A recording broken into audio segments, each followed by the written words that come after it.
1979년 미국 매사추세츠 공대 로버트 랭어라는 교수가 신문에 광고를 냈습니다. 일주일 동안 시골 같은 곳에서 느긋하게 지내면서 지나온 날들의 추억담을 꼭 피울 사람들을 모집한다 라고 공부를 했습니다. 그리고 그 광고를 보고 모인 사람들 중에 평균 75세인 8명의 남성들을 모았습니다. 그 8명의 남성들을 모아서 일주일 동안 편안하게 살도록 만드는데 그 연구 목적을 숨기고 8명의 노인들에게 이런 요구를 합니다. 이번 한 주간 생활할 때 지금이 1959년이라고 생각하십시오 했습니다. 신문 광고를 낸 해가 1979년이라고 했습니다. 1979년도 광고를 했는데 모인 사람들에게 지금이 1959년이라 생각하는 겁니다. 20년 전입니다. 20년 전의 생활을 하도록 유도를 한 겁니다. 이 사람들이 모여 사는 장소를 1959년으로 재현하기 위해서 그들의 옷을 1959년대 옷으로 바꿨습니다. 신분증을 1959년 신분증으로 만들어 주었습니다. 실내 장식을 전부 다 1959년도로 만들었고 또 TV나 냉장고를 비롯한 모든 가전제품도 20년 전 걸로 준비를 합니다. 책장에 책과 잡지를 많이 꽂아두었는데 전부 1959년도 이전 것들이었습니다. 그렇게 모든 것을 20년 전 상태로 꾸미고 그들에게 거기서 생활하게 합니다. 생활하게 하면서 한 가지를 주문합니다. 지금부터 여러분들이 일주일 동안 여기서 편하게 생활하시는데 1959년 9월 이후에 있었던 일에 대해서는 얘기를 하면 안 됩니다. 그 실험을 했을 때가 1979년 9월이기 때문에 20년 전으로 나가서 1959년 9월 이후에 일어난 일을 생각하지 마시고 여러분들 지금 타임머신을 타고 20년 전으로 돌아갔다 생각하십시오. 1959년입니다. 모든 대화는 1959년도 이전에 있었던 것만 해야 됩니다. 라고 했습니다. 잡지라든가 이런 책에 1959년도 내용이 있으니까 그걸 보면서 얼마든지 그때 일을 추억하면서 20년 전 얘기를 할 수 있었을 겁니다. 그렇게 해서 이들이 일주일 동안 1959년도 생활을 합니다. 일주일이 지나고 난 뒤에 이들을 조사해 봤습니다. 이들을 살펴보니까 평균 75세의 남자 노인들이 있기 때문에 그들은 집에서 자신들이 잘 움직이지 않고 대부분 시키는 그런 성향이었죠. 옛날에 우리 아버지들이 물 가져온나 TV 끄라 뭐 이랬듯이 본인들이 말만 하고 움직이지 않다가 20년 전으로 돌아가고 자기들끼리 생활하니 스스로 움직이기 시작했습니다. 몸이 아주 유연해지기 시작했고 스스로 알아서 하는 생활 습관이 생겼습니다. 일주일 뒤에 이들의 악력을 조사했더니 악력이 높아졌습니다. 시력 테스트를 했더니 시력이 10%가 높아졌습니다. 기억력 테스트를 했더니 기억력이 향상이 되었습니다. 단 일주일이었습니다. 일주일 생활하면서 20년 전 젊어졌다라고 생각하게 하고 난 뒤에 일주일을 살게 했더니 생활 패턴과 그들의 신체 리듬까지 좋아졌다는 결과가 나온 거예요. 이 결과를 보고 로버트 랭어라는 교수가 평가를 내리기를 사람의 한계라고 하는 것은 신체적 몸으로 오는 것이 아니라 정신에서 온다. 마음에서 온다. 마음이 우리의 몸을 결정한다. 나이를 탓하면서 살아가는 사람은 자기의 삶을 늙게 만들어버리는 것이다 라고 보도를 했습니다. 여러분, 마음, 우리가 어떤 마음을 가지고 사느냐, 단 일주일만이라도 전적으로 20년 젊어졌다라고 생각을 했더니 악력이 높아가고 기억력이 향상되고 시력까지 좋아지는, 몸도 더 유연해지는 그런 결과를 가져왔다면 우리가 늘 젊은 생각, 젊은 마음으로 살아간다면 우리의 몸이 얼마나 건강해지겠으며 우리의 관계가, 우리의 삶의 모습이 얼마나 더 좋아지겠는가 라고 하는 것을 충분히 볼 수 있지 않습니까? 육체의 나이보다 정신적 나이, 마음의 나이가 훨씬 더 중요하다. 우리는 이런 보도를 듣지 않더라도 잘 알고 있습니다. 마음의 생각, 일주일밖에 되지 않는 그 정도의 결과가 이렇게 크다면 우리가 영적으로 하나님의 말씀과 하나님의 가르침과 하나님의 이끄심을 따라 살아간다면 우리의 삶은 얼마나 크게 변화될까 라고 하는 것을 생각해 볼 수 있습니다. 믿음의 사람 모세가 죽을 때 나이가 몇 살이었습니까? 120세였습니다. 모세가 죽을 때 120세였는데 성경은 뭐라고 기록합니까? 모세의 눈이 흐리지 않고 기력이 쇠하지 않았다. 120살.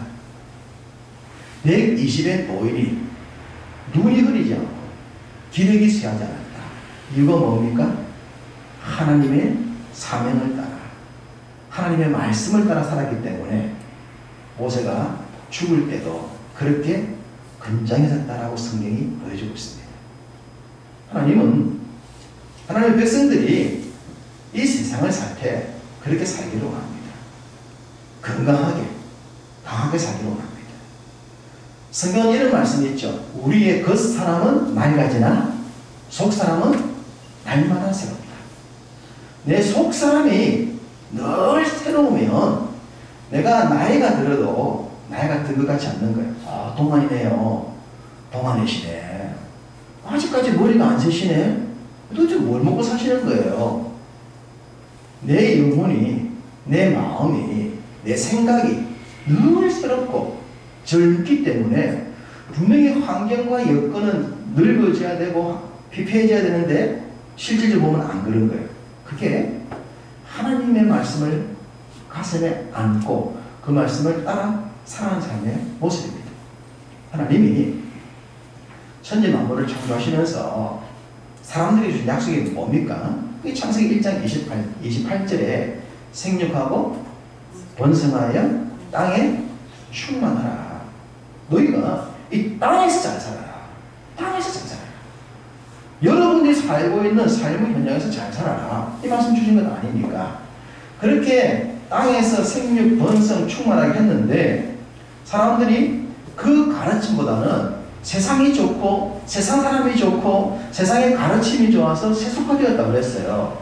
그래서 하나님이 죄가 관영한 그 땅을 보시고 마음이 힘드셔서 인생에게 새로운 기회를 주기 위하여 노아 홍수를 일으켰다 했습니다.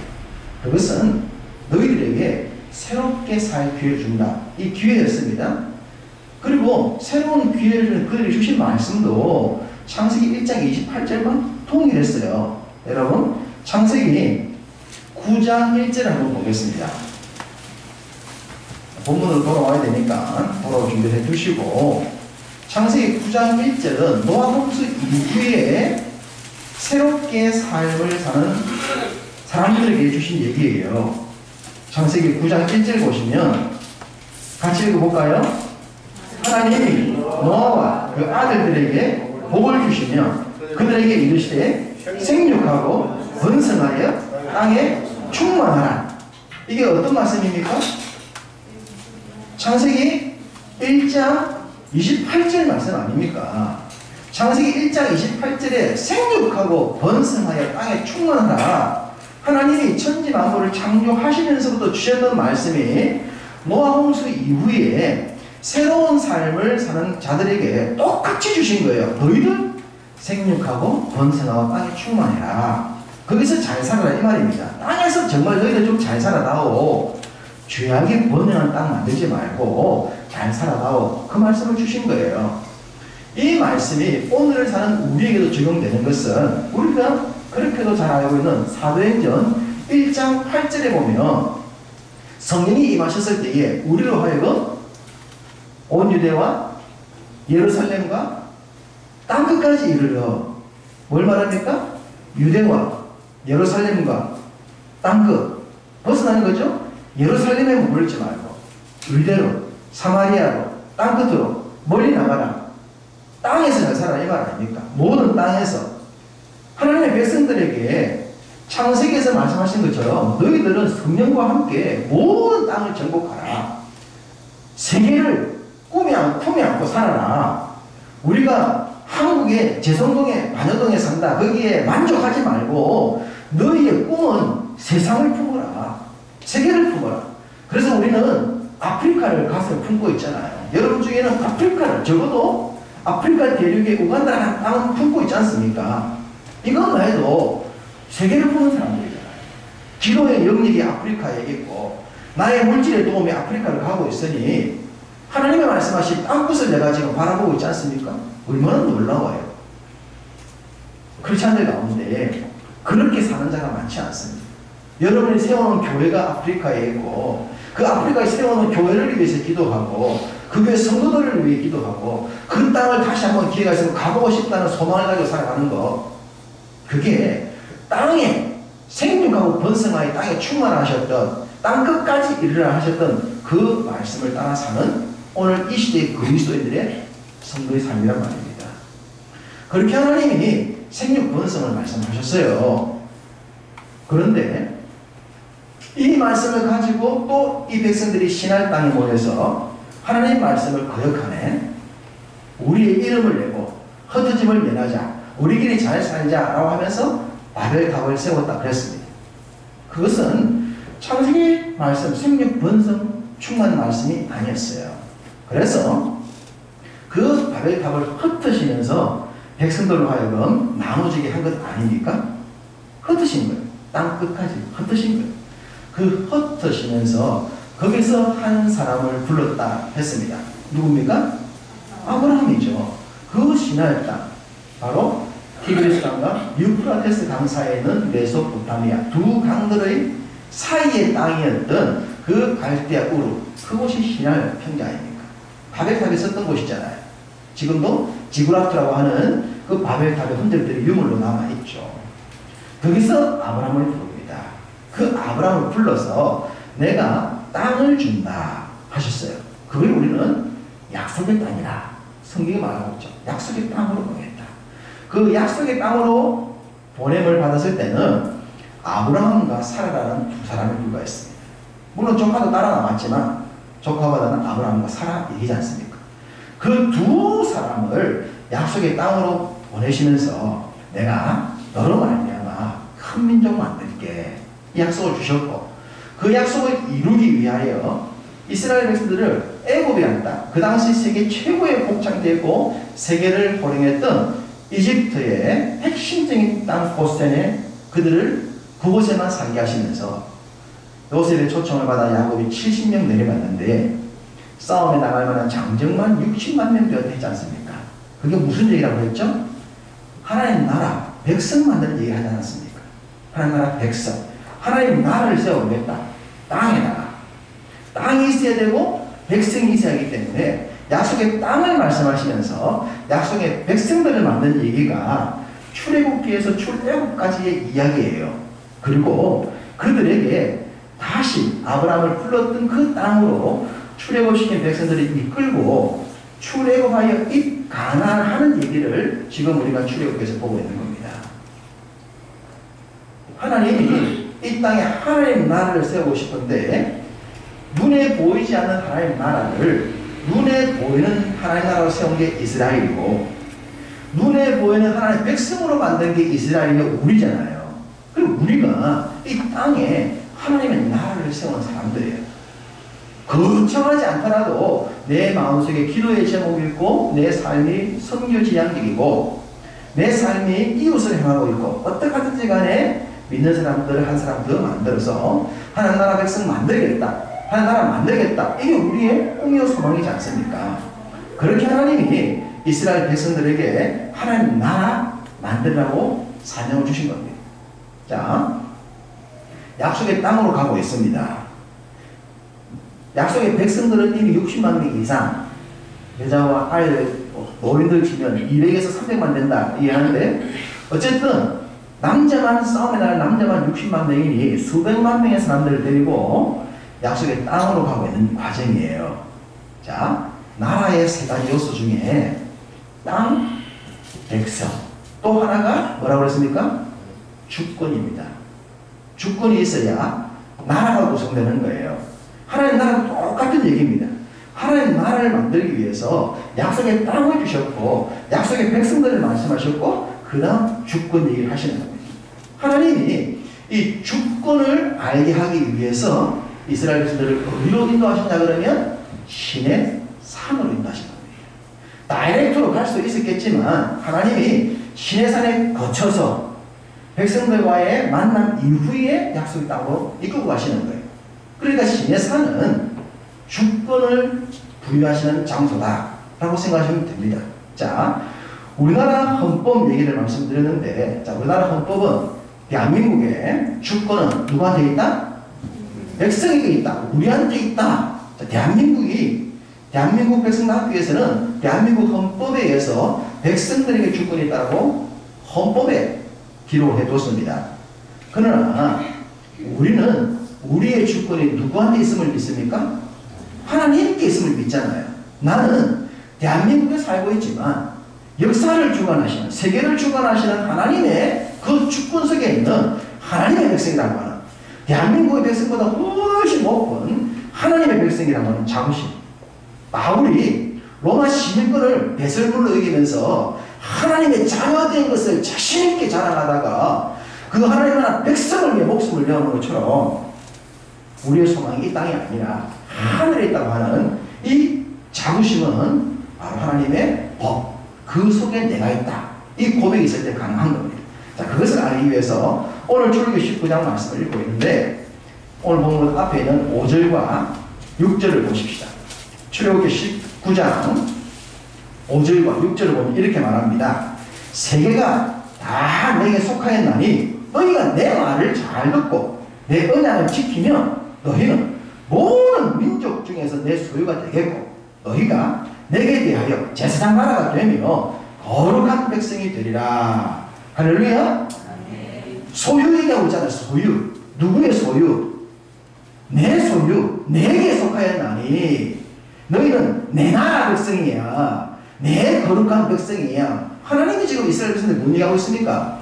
너희가 애국 백성이라 생각하지 말아라. 땅의 백성이라 생각하지 말아라. 너희는 내 백성이고 내 소유고 내 나라 사람이니 나의 말을 들어야 된다. 그래야 너희가 내 백성 되고 너희가 내 백성 되어줘야 내가 너희에게 약속하신 진정한 축복과 진정한 복을 누릴 수가 있다. 그 얘기를 하는 것 아닙니까? 내 백성 되어야 된다. 그러기 위해서 하나님의 백성들에게 필요한 것이 하나님의 법이 필요합니다. 하나님의 법, 율법이죠. 그 법을 위해 지금 어디로 불렀습니까? 신의 산으로 부르신 거예요. 신의 산을 부르신 것은 내가 너희 법을 주겠다. 그 법을 가슴에 안고 그 법대로 살아라. 그러면 너희가 세상 백성이 아니라 내 백성 된다. 그 법 얘기를 하시기 위하여 신의 산으로 이끌어 오신 겁니다. 한 가지 예를 들어 보겠습니다. 우리나라 백성이 되기 위해서는 우리나라 법을 지켜야 돼요. 그런데 스티브 유가 국방의 법을 지키지 않아서 한국에 못 들어오고 있습니다. 스티브 유 누군지 아십니까? 네.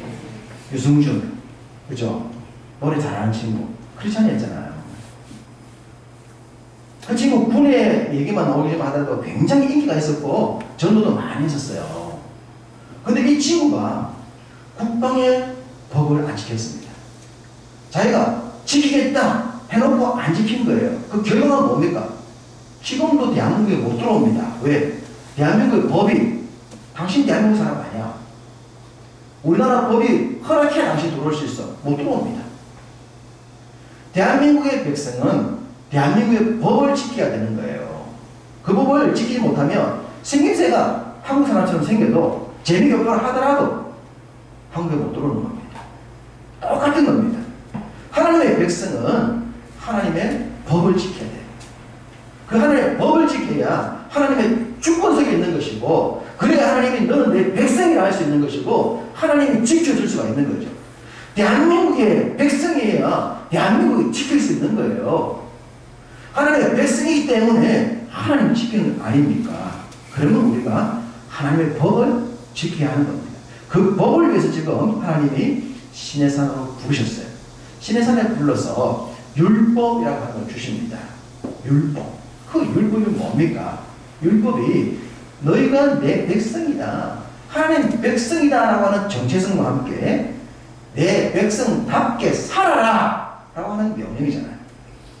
너 한국 사람이야 라고 하는 것과 함께 어디 가든지 간에 한국 사람답게 사세요. 하나님 나라 백성으로 하나님 나라 백성답게 살아라 가르쳐 주는 것이 율법, 또 성경인 거예요. 그 시내산에서 하나님이 이스라엘에 주신 법, 그 율법, 구체적으로 어떤 법을 주셨습니까? 첫 번째 주신 것이 십계명. 두 번째 주신 법이 레위기잖아요. 레위기. 자, 레위기 27장 34절. 레위기 제일 마지막입니다. 지금 출애굽기에 바로 뒤에 보면 레위기가 있죠? 레위기 제일 마지막 페이지에 와주십시오. 27장 34절인데 구약성경 192페이지예요. 자, 레위기 결론입니다. 레위기 결론이 27장 34절입니다. 뭐라고 기록해 놓습니까? 읽어볼까요? 이것은 여호와께서 시내산에서 이스라엘 자손을 위하여 모세에게 명령하신 계명이니라. 할렐루야. 하나님이 시내산에 이스라엘 백성들을 불러서 당신의 법을 줍니다. 법을 주면서 이 법대로 살아라. 그것이 너희가 내 백성이 된 증거다 라는 걸 보여주면서 첫 번째 그 유명한 십계명을 주시고 삶의 모든 규범이 담겨있는 레위기까지 주시는 거예요. 그 두 가지 법. 이것 가지고 약속의 땅 들어가라. 그리고 들어가면서 한 가지 더 신명기라는 법을 가지고 들어가게 되죠. 모세가 죽으면서 하나의 법을 더 주잖아요. 그렇죠? 더 주는 것이 신명기 법을 줍니다. 근데 지금 시내산에서는 십계명과 레위기법을 받았어요. 그 법을 안고 하나님 백성답게 살아가도록 하나님께서 그 이후 출애굽 과정을 인도하시는 겁니다.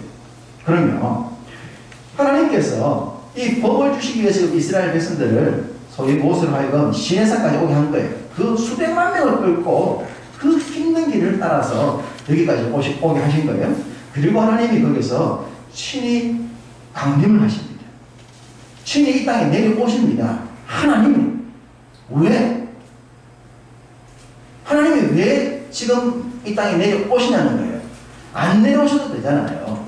우리가 예수님의 사역 가운데 백부장의 믿음에 대한 얘기를 알고 있습니다. 백부장이 자기의 딸을 낳게 도움을 요청할 때 뭐라고 말합니까?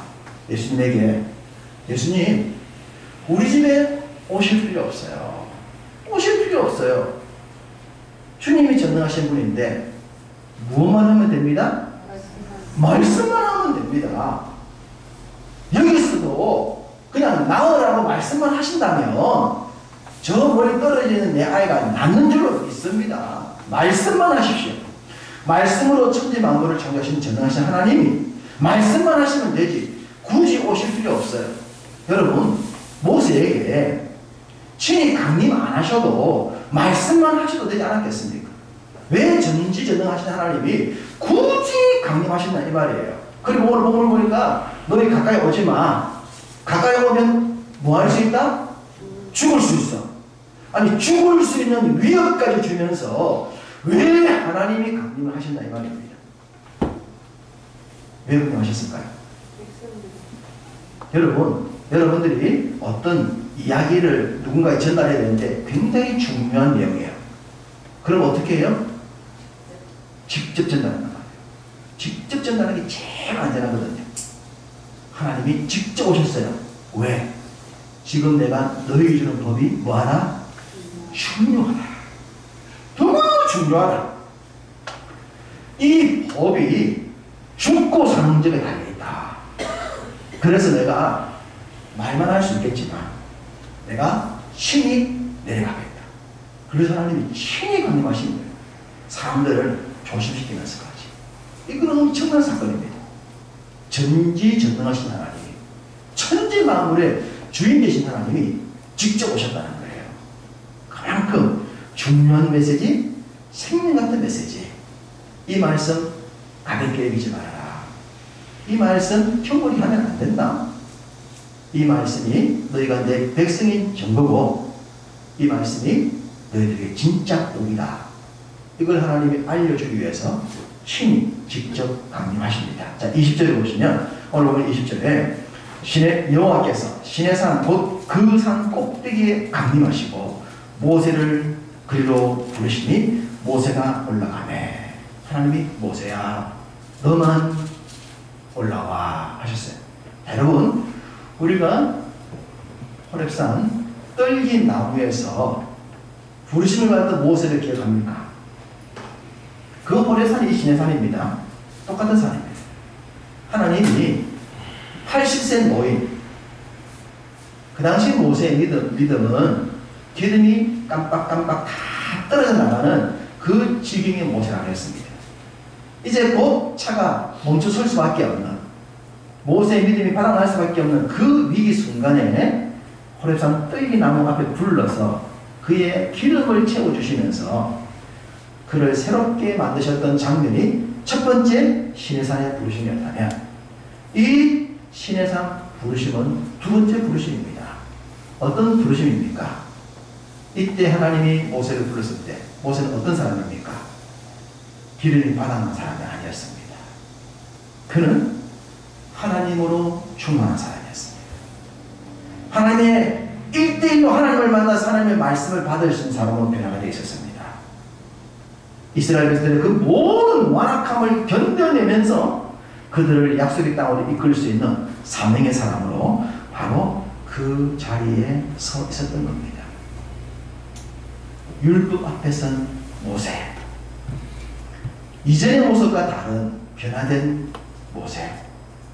그래서 저는 지금 시내산 앞에 율법을 받기 위하여 하나님 앞에 선 모세를 하나님을 닮아가는 과정이다, 그렇게 표현하고 싶습니다. 하나님 닮아가는 과정. 모세는 하나님을 만나고 사명을 받고 말씀을 받으면서 하나님을 이해하기 시작해요. 그 말씀을 통해서 하나님을 알기 시작해요. 하나님을 닮는 거예요. 얼마나 많이 닮았으면 하나님의 모세를 내 친구라고 하겠습니까? 하나님의 모세를 너무너무 좋아하셨어요. 제가 성경에 나오는 많은 사람들 가운데 하나님을 가장 잘 이해한 사람, 하나님을 가장 잘 닮은 사람 중에 한 사람이 모세라고 했습니다. 모세가 하나님을 잘 알았어요. 하나님의 마음을 잘 알았어요. 상대의 마음을 안다는 거. 진짜 중요한 게 마음을 알아줘야 돼요. 마음. 하나님이 왜 이스라엘 백성들을 막 죽이게 하셨는지, 왜 너로 하여금 중부자를 하게 못하게 하겠다 하셨는지 하나님께서 하신 말씀을 모세가 알았던 거예요. 그래서 그런 말씀이 있을 때마다 모세의 중보기도가 나오잖아요. 중보기도. 하나님 그렇게 하시면 세상 사람들이 하나님을 욕할 거예요. 모세의 모든 마음이 하나님을 향하고 있었어요.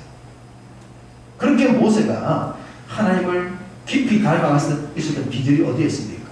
율법을 받았기 때문에, 말씀을 받았기 때문에, 말씀 앞에 섰었기 때문에, 그리고 자기가 그렇게 하나님을 닮아가면서 이스라엘 백성들을 이끌고 온 거예요.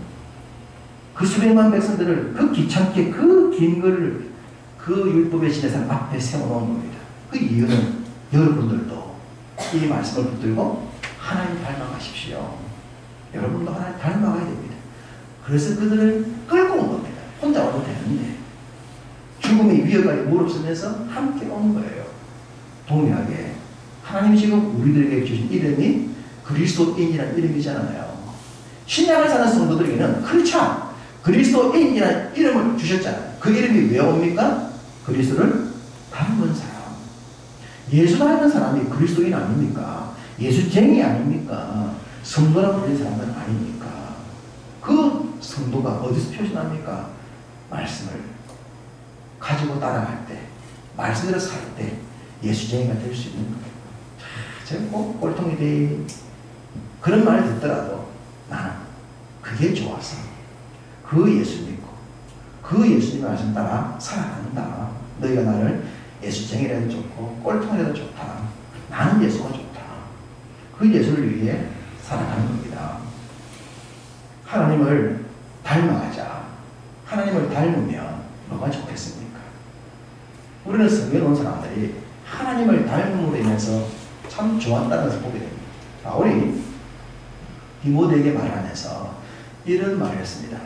육체의 연습은 약간의 유익이 있지만 경건은 범사에 유익하니 금생과 내세에 약속이 있느니라.